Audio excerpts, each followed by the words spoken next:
Breaking news first, right here off the top on the WHAS11 team. Dixie Highway is right now shut down in both directions tonight between Mill Creek Station and the Cosmos Cement Plant. That's not far from the Jefferson County line. This area is also known as Cosmosdale. Louisville Metro Police closed the road for a serious crash that happened just before 9 o'clock tonight there on Dixie. Right now, we're still waiting for new details on what happened or the extent of the injuries, and you're encouraged to look for alternate routes while the road is closed. Again, going to be closed for many hours.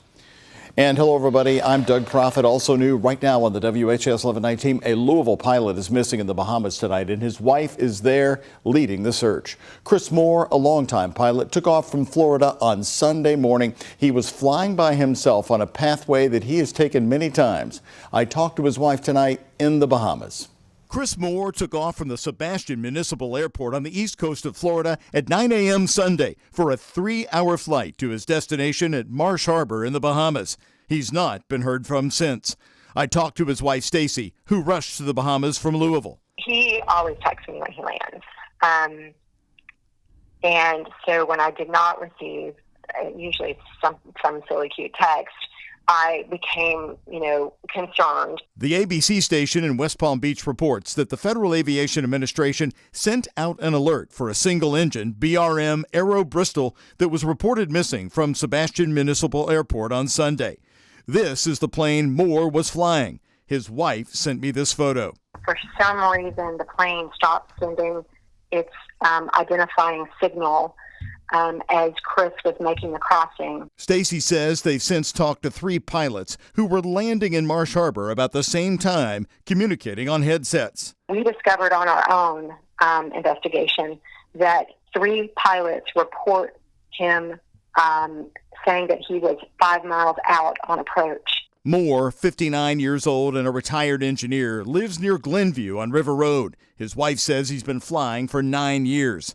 She tells us they need cell tower information from the Bahamian government, but are bumping up against government regulations and privacy issues. We've also had a rescue helicopter that we've hired privately, as well as multiple search planes in the area. I went up myself and searched yesterday, and I will be going back out again tomorrow to search.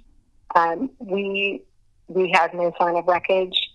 And interestingly, we can see 3 other plane crashes very clearly. And she says this about her husband. Chris is one of those people, once he makes a connection with you, you're a friend for life. Now, Stacy told me in that interview that the weather was clear with some wind gusts in the area at the time of the flight in the Bahamas. She says the plane he was in is a 2-seater, and they will be searching again tomorrow.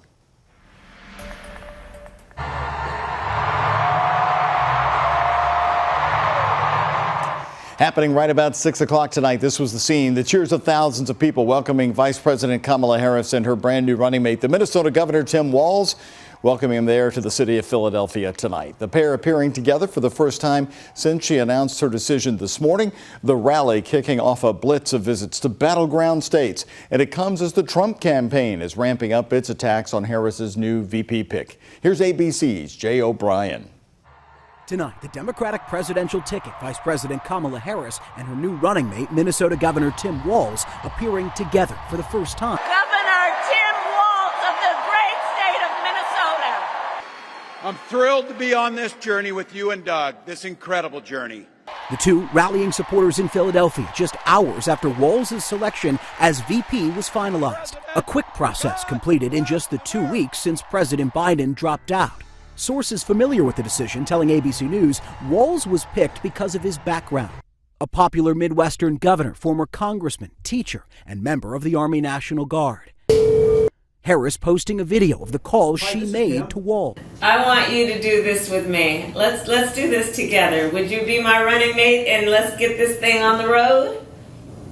I would be honored, Madam Vice President. Walz expected to deploy his signature plain-spoken campaign style, particularly in criticizing former President Trump and his running mate, Ohio Senator J.D. Vance. Just an observation of mine that I made. I just have to say it. You know it, you feel it. These guys are creepy and, yes, just weird as hell. That's what you see. That's what you see.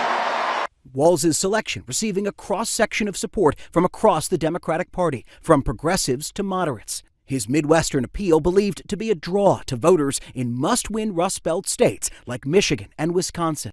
The Trump campaign labeling Walz as dangerously liberal. Vance holding his own campaign event in Philadelphia, reacting to his new opponent. But I think that what Tim Walz's selection says is that Kamala Harris has bent the knee to the far left of her party, which is what she always does. Harris and her new running mate now expected to blitz 6 more battleground states in 5 days, introducing Walz to the nation. Jay O'Brien, ABC News, Washington. Well, as you know, Kentucky Governor Andy Beshear was being considered by many to be a top contender for Harris's vice president, and he did go through that intense vetting process. While he wasn't chosen for the position, he supports the man who was. Tim Walz is a good pick. He is a great friend. He'd be an amazing vice president. Beshear and Walz do have a close relationship, and the vice presidential nominee was in Frankfort just last December for Beshear's inauguration. Outside the governor's office in Frankfort today, our Isaiah Kim Martinez asked Beshear if he was disappointed that he didn't get the job. Oh, my family is happy. Frankfort has wrapped their arms around us. But they're both in high school, and Brittany and I are in a good spot in life. I've got a dream job. I'm governor of the Commonwealth of Kentucky. I'm all good. This is going to help me make sure that we keep our promises to Eastern and Western Kentucky. When asked, the governor would not give us specifics about the vetting and the interview process, saying that he was asked to keep that all confidential. Well, so what could be next for Governor Andy Beshear, and what do Kentuckians think about this VP pick? WHAS11 Night Team's Taylor Woods and our photojournalist Addie Hill talked with folks around town tonight, and also we talked to former U.S. Congressman John Yarmuth, who he had some really good insight into this process over the past 2 weeks. Absolutely. Well, Doug, most Louisvillians that I talked to, they tell me they are pleased with Harris's pick, and they're happy Governor Andy Beshear will remain in Kentucky. This announcement caught some politicians by surprise, while others are fully in support of the decision. This year has been full of surprises. The Democratic vice president nomination announcement broke Tuesday morning. Kentucky Governor Andy Beshear didn't get selected as running mate to Vice President Kamala Harris. I'm kind of glad we didn't lose him, because I think that we need him in Kentucky, and I was a little afraid of who would take over for him. Instead, Harris chose Minnesota Governor Tim Walz as her running mate. Kim Moreau is a proud Louisvillian who is thrilled about the Harris and Walz campaign. I'm just super stoked about Harris. That's all I care about the most.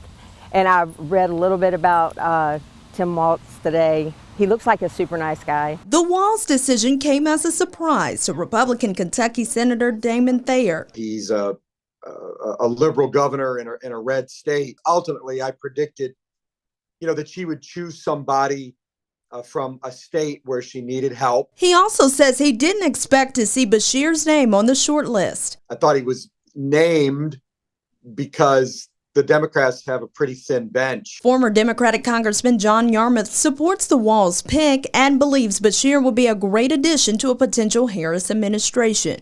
I think he would certainly be an excellent choice for a cabinet role. I don't know whether the governor wants that or is interested. Yarmuth now looking ahead to November and what he calls a dynamic duo in Harris and Walz. There's no way to be anything but excited about Tim Walz. He is as genuine as it comes. And Yarmuth and Walz did work together in the House of Representatives. He says Walz's personality and character make him a good fit for the ticket. In studio, Taylor Woods, WHAS 11 Night Team on your side. Taylor, thank you very much. To stay up to date on all election coverage and developments in the race for the White House, download the free WHAS 11 app.